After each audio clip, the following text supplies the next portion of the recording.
Handa mo ako sa pag-ikot ng mga pangakong taon na ang inabot. Hawakan mo ako. Depresyon? Gawagawalan mga tao yan. Uy, hindi ah.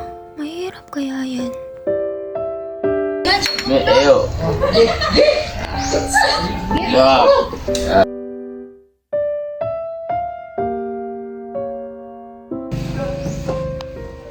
Nandito ka na naman? Nag-inuman naman kayong kaibigan mo?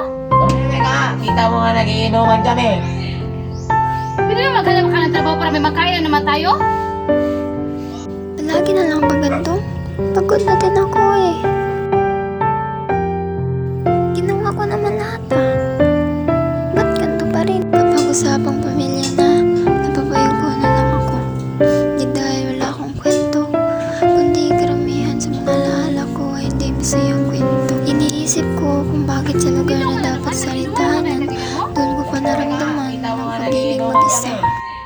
Pag ako nawala, huwag na huwag niyong sabihin na sobrang mahal niyo ko.